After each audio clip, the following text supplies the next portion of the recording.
I discovered internet therapy pioneer Jeff Gaisley through a YouTube search. Jeff has been practicing psychotherapy for over 30 years. He is president of ADDcare.com. He founded Ask the Internet Therapist in 1998. And you can read more about Jeff at AskTheInternetTherapist.com or EnergyPsychologyTherapy.com, or simply Google him or click on any of the links attached to this article. I know you've been doing hypnotherapy for, a few decades. How does that manage to get at, get deep in the head and dissolve and resolve trauma in a way that, cognitive behavioral therapy or talk therapy don't? Well, CBT, cognitive behavioral therapy, is very, very important, and the prefrontal cortex, the objective part of our mind, is a magnificent part of our mind, but it's only 15%. 85% is subconscious in that limbic system and the reptilian brain, and actually in every cell of the body we have a memory link. And the body remembers absolutely everything that has happened to it, which is fascinating. If you have had a trauma, what happens is if you think about the trauma years later, the body will react in a way to mirror the chemistry that it had during that trauma. Okay. And so what you get is, and I know this is going to be a bit complicated, but it's state-dependent situation. We're taught that you and I are two separate people, but who we are now is who we always are. And that just isn't so. We essentially are 5, 10, 20, and the age that we're at now. And to make it even more complicated, if we had a trauma at 18, that is a different us than when we didn't have the trauma. And so you have to come in to the subconscious and into the body to hit that particular state-dependent learning. Okay. So does that make any sense? So in state means the state in which, the moment in which, the state you were in when the trauma occurred? Absolutely.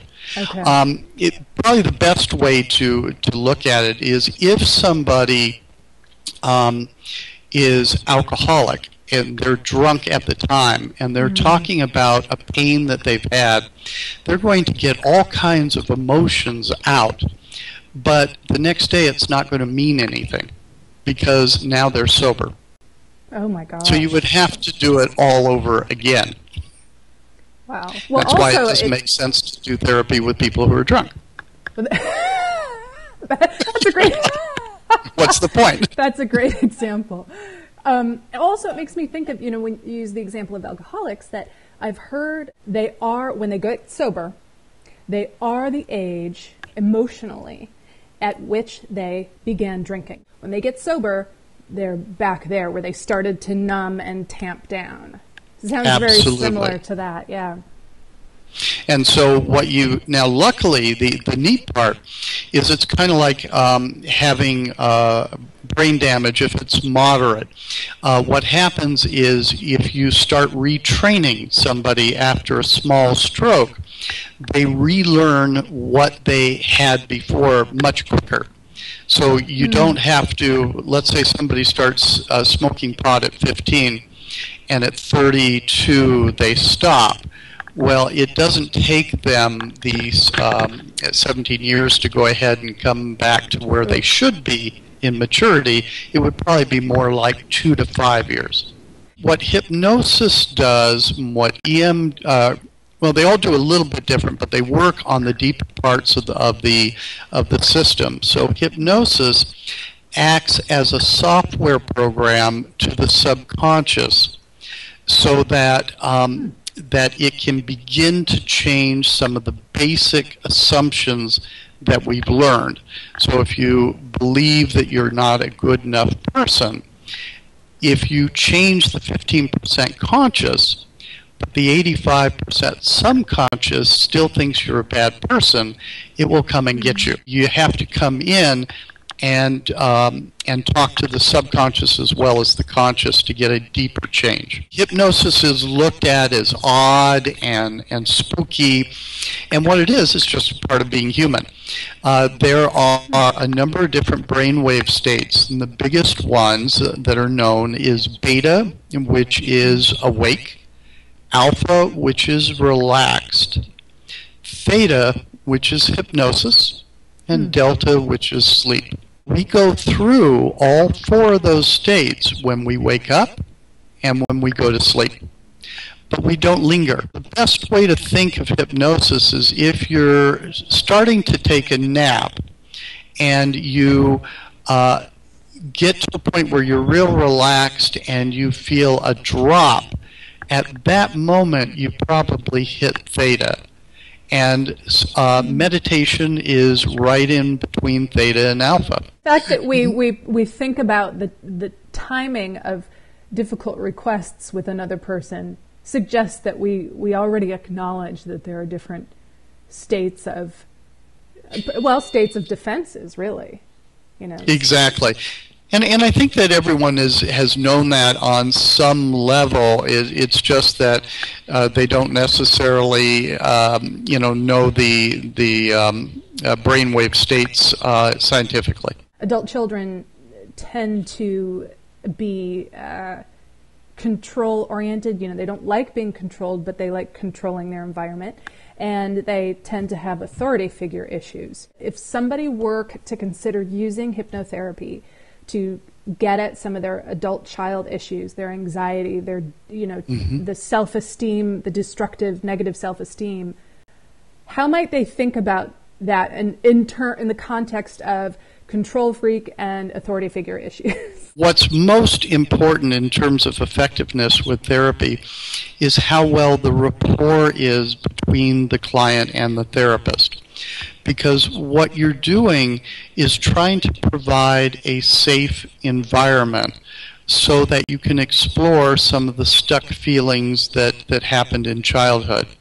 And so it's usually best to establish that rapport first to gain some trust, which is very, very hard for adult children because they desperately wanted to trust their caregivers and did not. And more than that, were often elected to be the caregivers themselves. And so they feel that they can only trust themselves and that they only should rely on themselves. And it's scary to get in touch with all those feelings of dependency that happened years back. So the rapport and also the education about hypnosis, I think, is really important. A hypnotist does not put somebody under hypnosis. You're still very, very much in control with hypnosis, but you have to sell that to the client. Because at first it's very scary. And I have had clients who have gone into hypnosis, and we're just in the basic induction, and which is just let your body relax and breathe easily and breathe deeply, and all of a sudden they'll burst into tears. They aren't struggling so hard to be in control, and they can feel a little bit overwhelmed by that. Is this something that people typically do in person?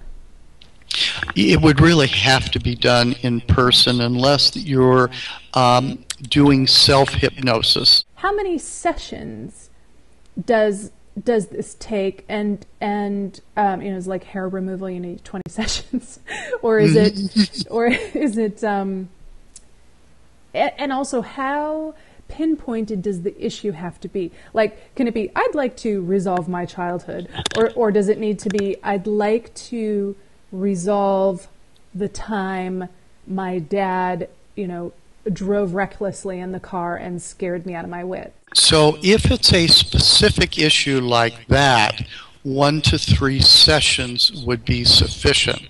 If it's more global, if it's more general, then you would need many more sessions. And the way that I would think about it If you remember the game Minesweeper, a Microsoft game, Yes. it had a checkerboard, Mm-hmm.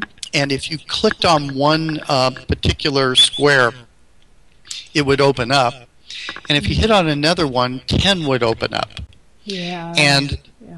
that is very, very similar with the subconscious. The body remembers absolutely everything.